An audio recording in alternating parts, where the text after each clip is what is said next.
recevons aujourd'hui Maître Ali Yahya Abdelnour. Bonjour Maître. Bonjour. Merci beaucoup d'avoir accepté l'invitation de notre quotidien. Alors, nous vous invitons pour un peu commenter les grandes questions politiques de l'heure. J'imagine que vous avez beaucoup à dire aujourd'hui. Vous allez avoir un quart d'heure, 20 minutes pour nous résumer tout cela dans votre communication. Nous reviendrons juste après pour le débat avec l'assistance. Fadal Maître.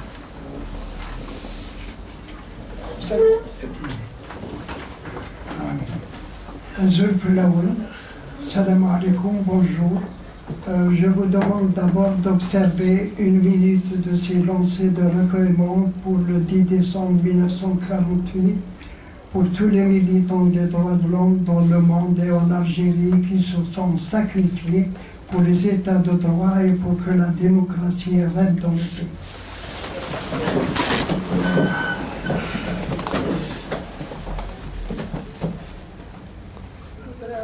Rapidement, puisqu'on me donne un quart d'heure seulement, je vais développer 4 points.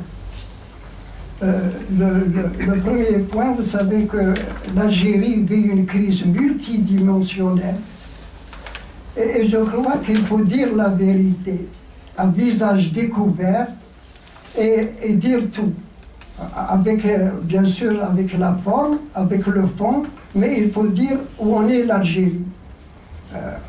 Si vous voulez, quel est le problème de l'Algérie? Le problème de l'Algérie vient de ses dirigeants. Pourquoi? Parce qu'ils veulent rester à vie ou longtemps au pouvoir. Mais ils sont arrivés au pouvoir comment? Ils sont arrivés soit par des coups d'État, par les armes ou par les urnes. Parce que quand on prend par les urnes trafiquées, c'est aussi la même chose. Et en Algérie, on trouve les walis qui normalement sont au service de l'État et qui sont au service du pouvoir. Pourquoi? Parce que le ministre de l'Intérieur juge les walis à leur rendement dans la capacité de trafiquer les urnes et non pas pour leur rendement. Donc on va passer aux problèmes les plus importants. Je vais développer 4 points. Le premier point, c'est l'article 88. Parce que beaucoup parlent, moi je crois qu'il faut l'approfondir un peu. Le deuxième point, c'est l'armée. Le troisième point, c'est la situation actuelle qui existe, avec l'instance de coordination et de suivi, on va dire, et les problèmes internationaux. Donc, l'article 88, je voudrais bien vous dire, il y a 2 parties. Il y a ce qu'on appelle l'empêchement provisoire. L'article 88 est fait pour l'empêchement du président de la République pour maladie grave et durable. L'empêchement provisoire, c'est si le président est absent 45 jours. À ce moment-là, le Conseil constitutionnel se réunit de plein droit et il demande au Parlement des 2 chambres réunies de se prononcer. Ça, c'est l'empêchement provisoire.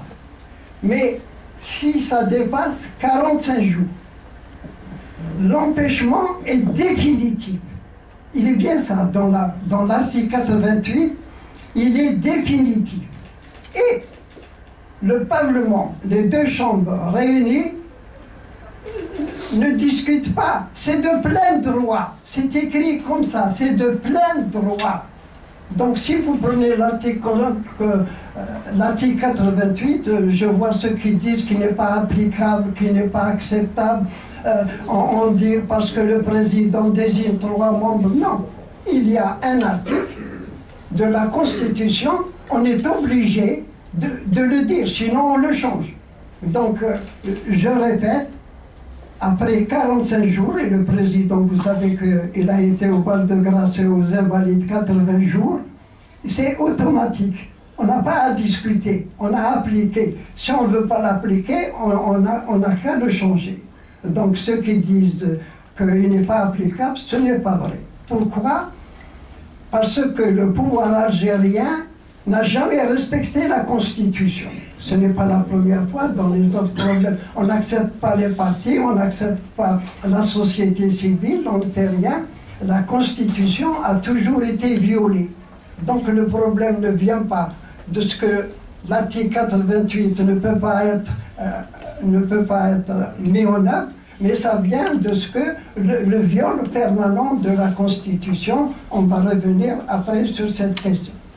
Le deuxième problème, c'est l'armée. L'armée, vous savez, on ne va pas revenir parce que le système politique qui date de 62, vous le connaissez tous, ce n'est pas la peine de revenir, mais il faut revenir à cette situation.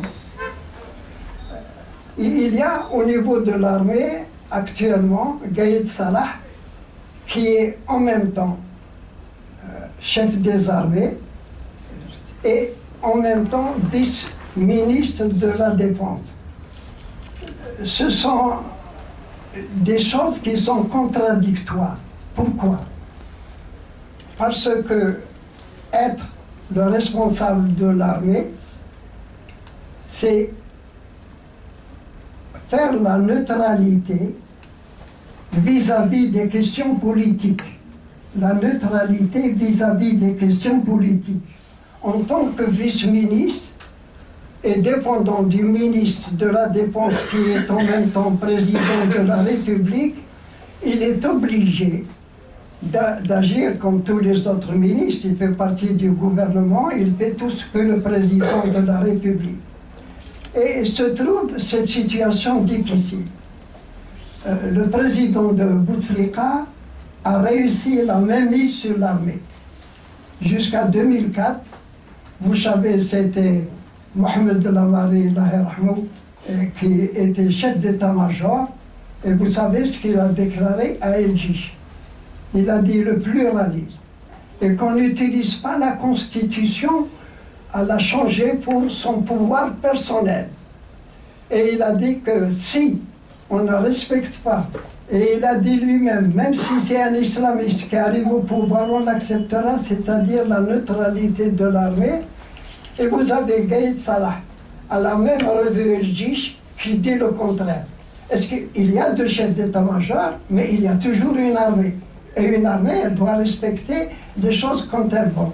La mainmise de Bouteflika est arrivée quand il a désigné Gaïd Salah, qui est chef d'état-major, en même temps qui a soutenu les dictatures d'Afrique, du Moyen-Orient et de l'Asie centrale, parce que c'était leurs intérêts. Partout où il y a du pétrole, où il y a des intérêts à travailler. Mais vous savez, il y a quand même, je ne dis pas leur philosophie politique, parce qu'ils n'ont que des intérêts, mais il y a quand même certains principes. Vous avez des connotés, est-ce qu'on peut mettre l'économie et les droits de l'homme? L'économie et les droits de l'homme sont incompatibles pour ces pays-là. Ils ne respectent pas les droits de l'homme, ils acceptent les dictatures, ils soutiennent les dictatures parce qu'ils veulent l'économie que leur donnent tous ces pays-là, y compris l'Algérie. Et ils sont arrivés à un moment, maintenant, que ce soit l'Europe, que ce soit l'Amérique, que ce soit les pays d'Amérique du Sud, à cette situation où on ne comprend pas les Algériens. Il va y avoir un changement interne, parce qu'on ne peut plus accepter cette situation de dictature, il faut le dire, c'est une dictature qu'il y a en Algérie. On ne respecte pas la Constitution, on ne respecte pas les lois, on ne respecte pas les pactes et conventions internationaux que l'Algérie a signés.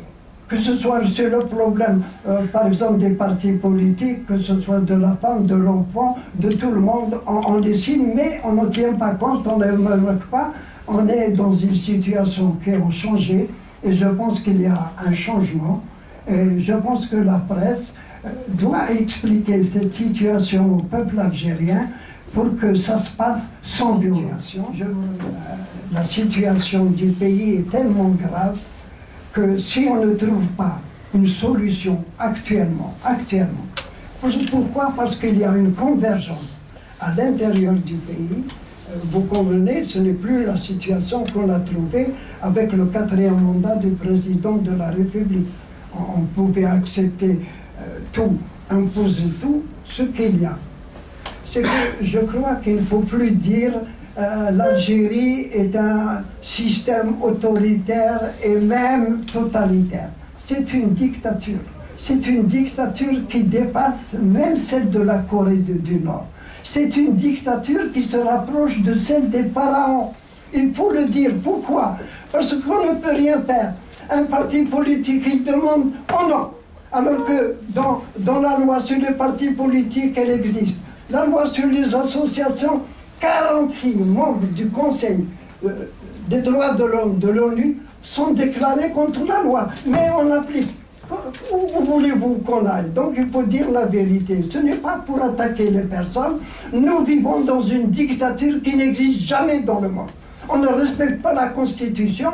Ce n'est pas l'article 88 ou la Constitution. Si la Constitution est mauvaise, on la change. Mais on l'applique tant qu'elle existe. Mais on ne l'applique pas, on ne tient pas. Les conventions internationales ou les pactes internationaux, on ne les applique pas. Alors comment voulez-vous interpréter cette situation? On est arrivé à un niveau de blocage. Ce qu'il faut éviter, c'est que, par exemple, pour l'instance, il faut qu'elle élève un peu son milieu de combat. Pourquoi? Parce que si on laisse actuellement la population, si on laisse les syndicats, si on laisse même les militants des droits de l'homme dans la situation où ils ne peuvent plus supporter, on peut se trouver dans une situation très grave. Et on ne veut pas éviter, on ne veut pas de violence, on ne veut pas que nos enfants meurent, on ne veut pas qu'ils y aient en prison. Donc, la question qui est posée, c'est que un an après le 4e mandat, où le président est absent, je ne sais pas, je ne peux pas vous dire ce que les Canadiens me disent, mais un jeune Canadien, un jeune, il m'a dit, je regarde la télévision algérienne. On présente le président pour dire 2 mots, vous savez, et dire qu'il félicite un pays qui fête sa victoire ou sa chose nationale. Mais on le présente en 99. On devrait le présenter en 2014, 19 avril 2014. Pourquoi la photo de 99? Et il ne parle pas. Un président absent. Je vous affirme qu'à l'extérieur, comme à l'extérieur, le moment est venu. Le problème seulement, c'est de voir, est-ce que nous allons régler pacifiquement nos problèmes, ou bien ils vont venir depuis 62, avec le colonialisme, la souveraineté du peuple et la citoyenneté étaient petites. Mais depuis 62, le peuple n'a pas recouvert sa souveraineté. Et l'Algérien n'est pas un citoyen, je crois qu'il faut le dire. Nous sommes des sujets. Ce n'est pas une question de mots, parce qu'un citoyen, il participe à la vie du pays. Il participe, il vote, il faut que son vote compte. Alors que vous votiez ou non, votre vote ne compte pas. Donc c'est ça le problème. On est des sujets, le peuple n'est pas souverain. Qu'est-ce que c'est qu'un peuple souverain? C'est un peuple qui désigne ses représentants par des élections libres à toutes les institutions élues de l'État, du maire jusqu'au président de la République. Nous n'avons jamais pu le faire.